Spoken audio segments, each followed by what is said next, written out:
Welcome back to Lane Switching. Today we're back in the building and we got a very special guest, an up-and-coming rising R&B artist out of the nation's capital, Ottawa, none other than Emma Gabriel. Thank you Hi. for being here today. Thank you for having me. Thank you for having me. No worries, no worries. So let's give a little bit of introduction to yourself, tell the people about you, and where you come from and all like that. Talk a bit about your upbringing. Cool. Yeah. So my name's Emma Gabriel. I'm a 19-year-old R&B artist from Ottawa. I'm basically exactly like I said. I do R&B. There's not much other than that. I feel like when I introduce myself, I always try to get a little bit deep into, my personality, but I feel like we'll do that in the questions. I've been doing music my whole life. I kind of did like a little side arc where I was also doing basketball, which was super interesting. And yeah, that's about it. Yeah, that's sick. And how many, I think from what I saw from your catalog, 2023. Yeah. That was your first one. That was Villain, if Yeah. I'm not correct. And that was April of 23, right? Yep. Yeah. So back then, what was that initial spark that made you be like, okay, like it's done recording just in the room. Let's take this next step. That's a good question. So when I wrote The Villain, I was actually like super bitter because, okay, a lot of people don't realize this, but I wrote The Villain from the perspective of my ex at the time. So I wrote it from a male perspective. And when I recorded it in my room, it all felt like it flowed like really easily. And the whole record felt like super magical to me. Even when it released, I didn't know anything about promotion. So I actually did like no promotion for this. I released it and then I just posted something on my Instagram being like, and The Villain's out. And everybody was like, what is she saying? And so it came out and luckily it got added onto this like Spotify playlist. So it ended up getting like 20K streams, which I was not expecting. Wow. And that was literally my first drop. So I was like, wow, this music thing is so easy. Everything's just going to get 20K from now on. Anyway, so after that, I did my first EP, and that was all recorded in my room. I was like 18, still in high school, and I recorded that whole thing, dropped it, and then started working on more tracks during this program I was in called Formula. Cool. And from there, the music I was making in there was like so good, which sounds like crazy to say, but it was so good that I was like, I don't want to do this on like my trashy like setup. I want to go into a studio and make my vocals sound like pristine and crisp, especially because I knew I was going to be like showcasing it to different people, and I wanted to make sure that even if they didn't like me, they had to fuck with my sound. Like there was no can I say yeah fuck? I know Okay. But they had to. So for me, I was like, I have to switch to make sure that they'll actually like what I'm saying and they won't have anything to nitpick. If I present my work to somebody and they're like, well, the mix sounds horrible, then that's like awkward. Yeah. Yeah, for sure. And with upping the production of what you did, when it comes to, I guess, lifestyle, because lifestyle for an artist, I guess if you want to look at the rap perspective, a lot of people are like, well, I want my rapper to just rap. Yeah. I definitely don't want to see my rapper working at Walmart. You know what I mean? That's nobody fucking wants that. So what do you feel like was the biggest lifestyle change since you started taking music so seriously that has completely changed your day-to-day schedule? I dropped school. That was a big one for me. So I graduated high school, and then that whole summer I was in that program that I was telling you about and working every single week on music. And then as my second kind of half of school was about to start, I started really doing a lot of shows, which was kind of a fluke. I didn't mean to do that, but I was performing so much and planning out so many different drops. And I was just like, realistically, I'm going to fuck myself over if I don't drop school. And I was like, if I'm spending so much time, like there's this quote I heard and it was like, if you work too hard on your plan B, it becomes your plan A. And that fucked with me. The minute I read it, I was like, oh my God, I'm working like towards something I don't even want. And I was telling my parents that too, because my parents are like really like school oriented. For sure. So I had to tell them, realistically, if I work so hard to graduate uni and do all this other stuff, great, I'll have a degree and then I'll go into this high paying job. But then I'm going to regret like my entire life. So I dropped school and started working full time so I could fund my music. Yep. And then started dedicating at least 2 days a week to either going to the studio or like doing a photo shoot, doing an interview, doing something like really productive. Even every morning I wake up and before I can even step out of bed, I have to do something productive for my music. So like I'll pick up my phone and I'll apply for a showcase or I'll start planning for my rollout. And until I've completed that task, I don't even get out of bed. So that's like the I biggest mean, thing. I mean that's dedication. You were talking about a program kind of that helped you take that jump creatively as an artist. Mhm. What summer was that? That was this past summer or summer last? The summer before that. Okay, cool. And did that tie into you going to New York?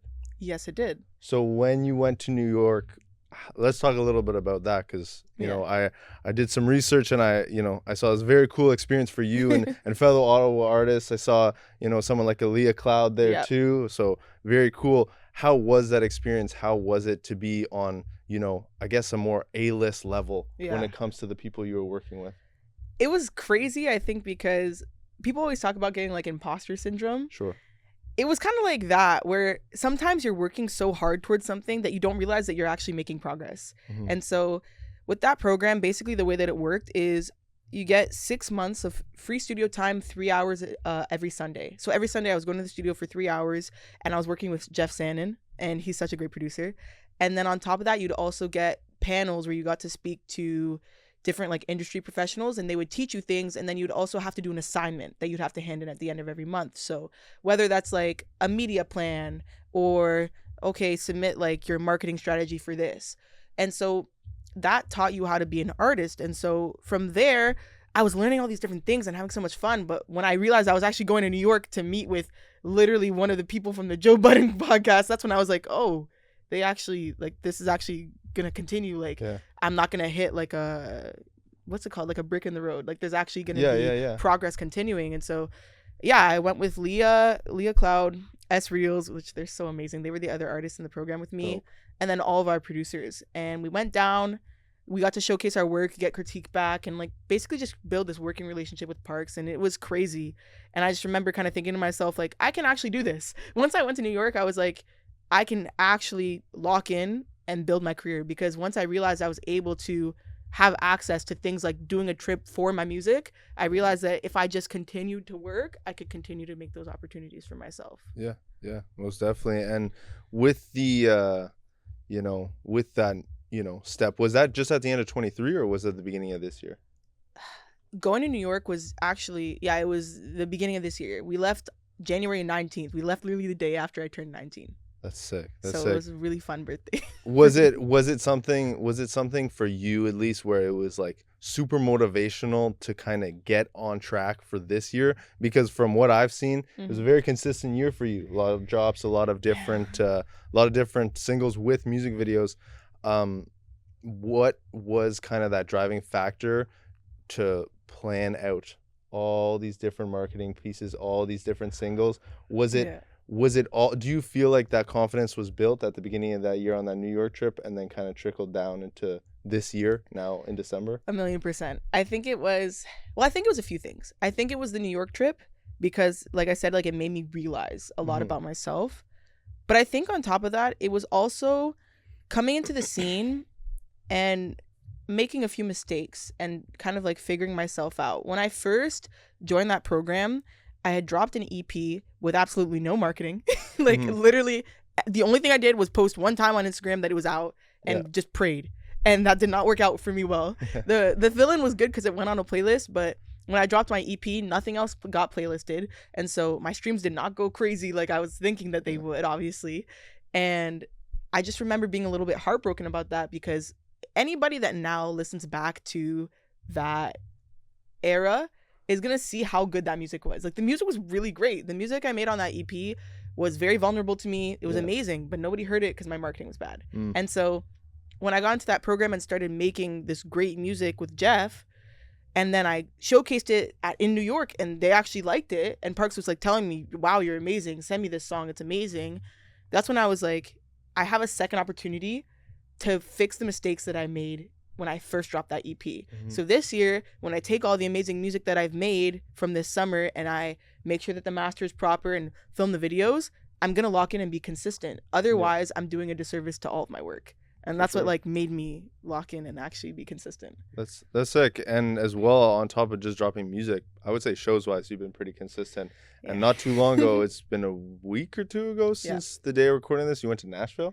Yeah, that was really fun. So was that was your first or maybe second out of Ottawa show? No. I've had a few actually. A few, okay. But out of Canada show, yes. Okay. So this summer, basically, I tell people I accidentally threw myself into a tour, and I didn't mean to. But what had happened was I performed for the first time at the Cranium Recognize Awards in December of 2023. Cool.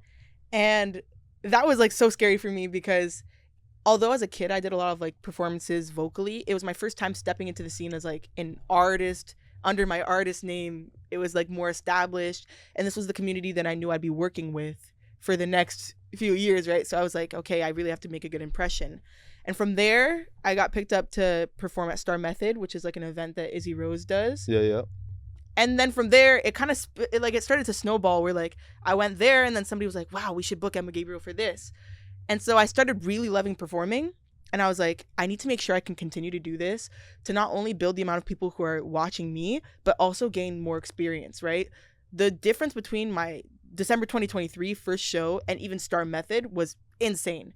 Like, people could not believe that it was just a one show difference because every time I do something, I'm going to watch it back and see exactly every single mistake I've made and make it better. Like, the same way that athletes watch game tape, I rewatch performances of myself every single day, and I go, okay, I hate what I did here, this is what I can do better, and then I'll rehearse and I'll run while I rehearse. I'll literally be doing like 5Ks and I'm running and singing to make sure I don't get out of breath.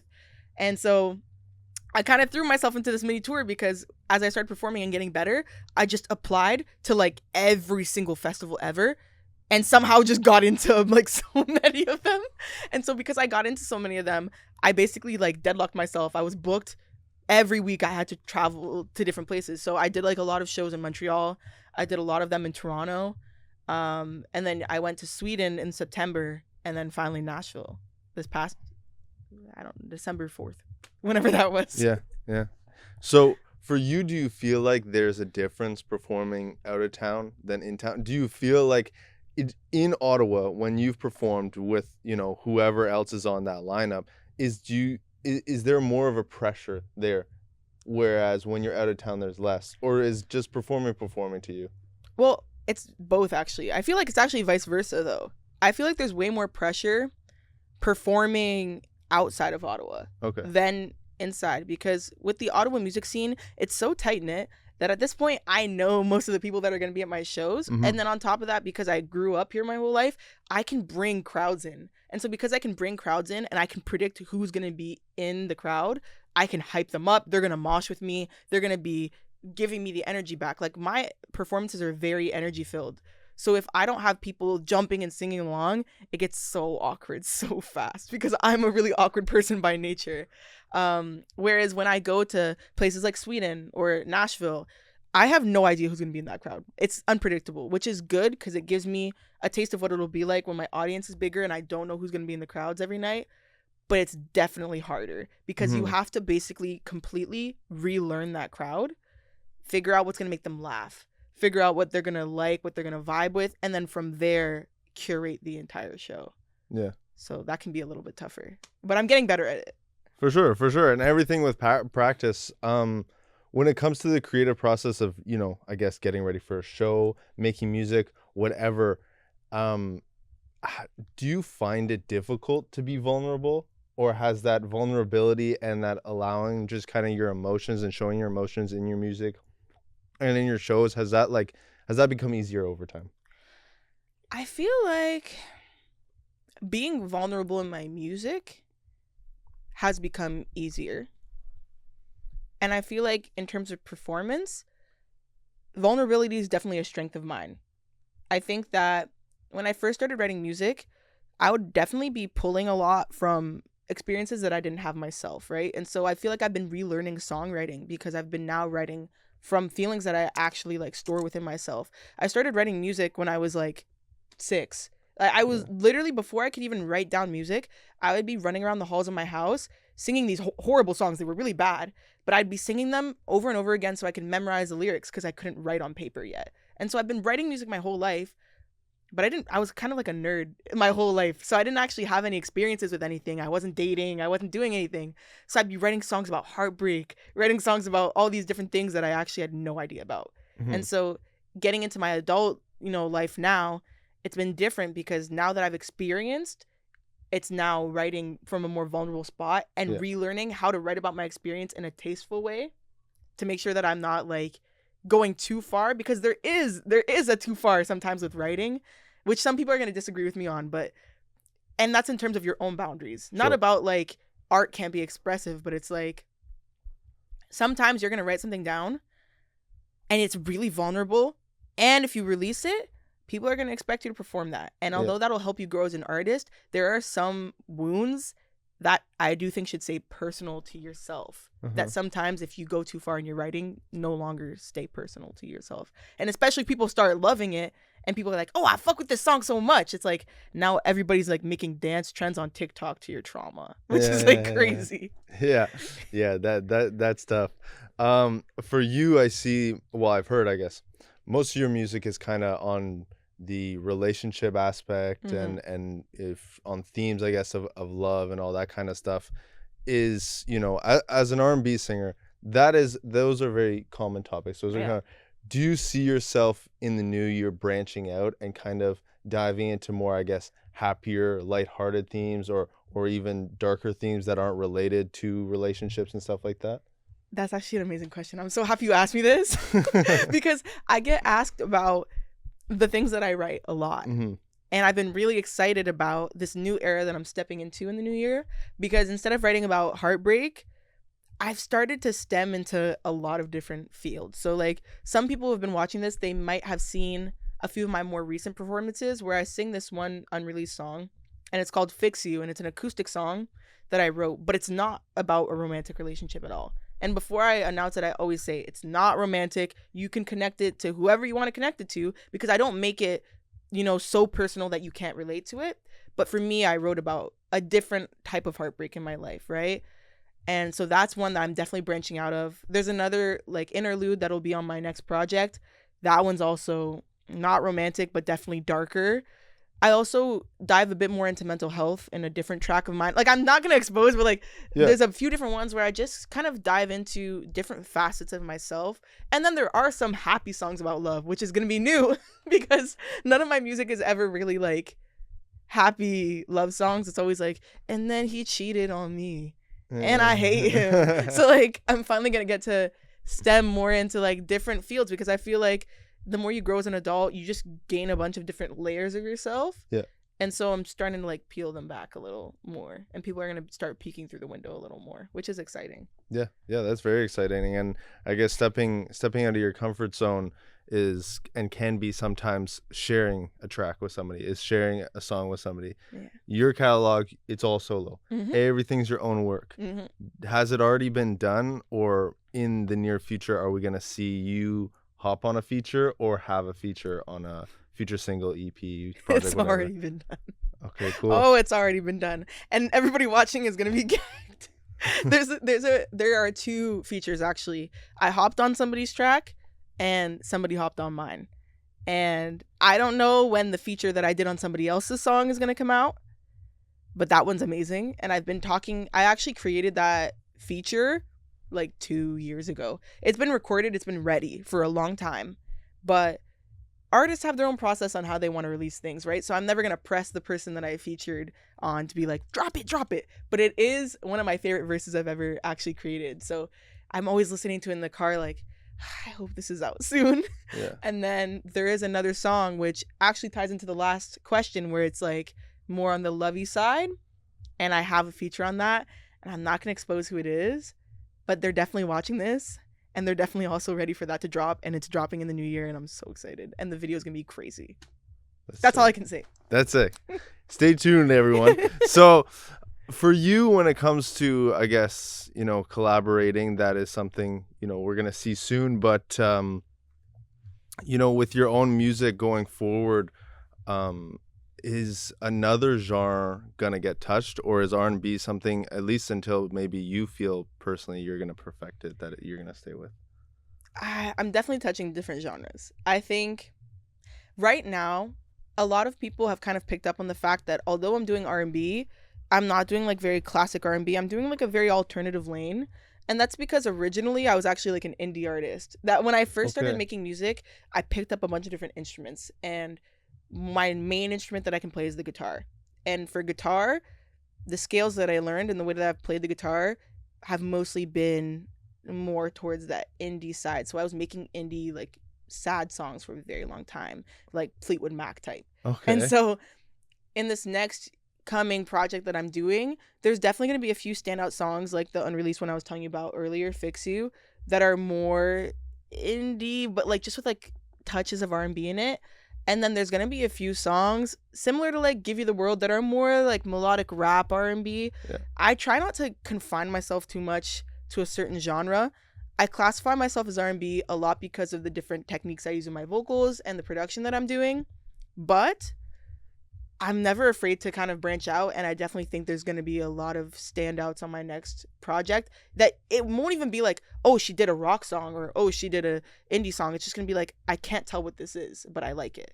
And that's kind of like how I want all my music to feel anyways. Yeah, for sure. I mean, a lot of, everybody's favorite artists, it's like they themselves amongst their whatever their genre have developed their own subgenre. You talk about Playboy Cardi and Uzi, what they did and all that kind of stuff. And just to speak a little bit more about R&B, who would you say, because you were more into indie, what was that transition of going into R&B and who influenced you the most musically? I feel like, so my brother was actually the one who started telling me to write R&B music. Okay, cool. My brother and I have been best friends my whole life. Like we're not super far in age, so basically what would happen my whole life is my brother would go through something and then a year later or 2 years later I would go through that same struggle, and that's always been the process. And when I was writing music, my parents really loved like the indie sad music I was making. They were always like, wow, so talented, so amazing. And my brother would be like, yeah, that's cool. He would just be like, it's cool.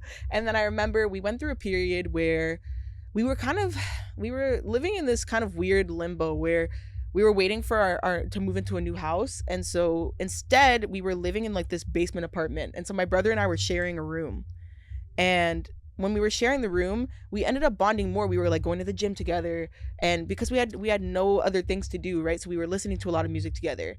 And so he started introducing me more to like genres I hadn't really tapped into as much. So I was listening to like Travis Scott a lot. So Travis Scott is like one of my goats. Like I love Travis Scott so much. I was listening to a lot of Summer Walker. And I was already listening to those genres, but I wasn't like fixated on them the way that I became once we started like bonding more. And so we really started liking Summer Walker. We were always listening to Summer Walker. And he kept begging me, just make an R&B song, just make an R&B song. And after like begging me for a really long time, I finally was like, you know what? I'm just gonna look at a Summer Walker song. I'm gonna look at the guitar chords that were being played in that song, and then I'm gonna use that similar like scale, those similar chords to create my own R&B song, because I'd never written one on the guitar before. Yeah. And so I did that, and it was not the greatest, but it was good. It was definitely better than a lot of the other music I had written at the time. And everybody fucked with it. Like everybody in my house, even my brother, he went from that's cool to oh my god, I love it. And so I was like, maybe I need to start diving more into this lane. And Summer Walker and SZA were definitely big inspirations to me getting into R&B, because they really showed me what it meant to navigate your feelings in a fun way. I feel like when you're making indie music, it's like sad navigation. With R&B, it's like fuck that nigga, but it's like a good beat, and so you're able to like feel your feelings without sinking too much into them. And so from there I recorded that song acoustically, and I met my engineer who I still work with now, Dre, who's super amazing. Shout out to you. And he actually sent me a beat pack, and that was my first time ever writing to like an R&B production. And from there it just snowballed, and now I'm here. So that's a very long explanation, but so just I think it was the first now. It's been about over a month now since you've dropped this. It was the visuals for Toxic. Yes. And that features shout out to a friend of the show, Nathan. And as well, I think you were talking about him earlier, Jeff Sannon. Yes. It does. So both those guys were featured in that, and that was almost more of like an acting like style skit, not skit, but style where it's not just movie. It's not just your regular visuals with cool effects and all that kind of stuff. When it comes to putting together your music videos, you've dropped I think 3 this year. Yes, I have. So out of those 3, like, you don't have to say your favorite, but what was the how much creative control do you like to have in your music video? 100%. So when I make music videos, I work very, very closely with my videographer. So it's very much like he and we're going to sit down. I'm going to play him the track and he's going to be like, this is what I see. And I'm like, and this is what I see. And we'll literally create the entire storyline. And then from there, even on shoot, it's like, yes, my videographer is going to be directing, but I'm very much also directing. I'm telling, okay, I think we should do a shot like this. Okay, walk through the door like this. Okay, for this scene, I want this. And it's mostly because I'm a huge control freak, but also because I'm very, very particular about my music, especially. And so I'm not going to say which one's my favorite because I think I all love them in different ways. That's fair. But I think in terms of the actual filming process, Toxic was definitely the funnest one to film. It was the funnest one to film because we had Nathan there, we had Jeff, and the vibes were just so immaculate. Like, it was just so amazing filming Toxic. It was so fun filming Toxic. I think visually, Give You the World has a very interesting, like, perspective. And Hurt You is just, like, so sentimental, old school R&B for me. So I think they all have their own place, but Toxic was so fun to film. That's sick. And you kind of talked about it, and a lot of artists talk about it. It's the control freak part. Control freak part of, like, sometimes it's just you just don't like the way that person's doing it, and it's nothing personal, but it's just not the way you want to do it. And that's real. When it comes to, I guess, opening up and developing as an artist, how do you think it will what will happen for you to be able to lose control and let go and have somebody else come in and help, you know, manage your schedule and do, you know, the business side, so maybe you can focus on creative or help you on the creative aspect? I think creatively I've gotten a lot better because before I was very much like, nope, it's me doing this, it's me. And when I worked in Formula, then I had to kind of loosen the reins a bit. I let other people, like, do melodies on my music. I let other people touch my music a little bit more, which was really scary, but I've gotten better about that. I think in terms of managing schedules and in terms of visuals, it's just going to take me finding somebody who's crazier than me to do it. Like, I have to know that this person is actually more of a control freak, is more of a workaholic than I am, which is really hard because I'm, like, probably the biggest workaholic you'll ever meet. But once I see that, like, when I'm sleeping, they're somehow still working, then I'll loosen the reins. Until then, I'm my own manager, I'm my own publicist, I'm my own everything until I find somebody who's as committed. That's what it's going to take. And even then, I don't know. At this point in your career, what do you feel like is the hardest part about balancing spending time being creative and spending time working on the business aspect of your career?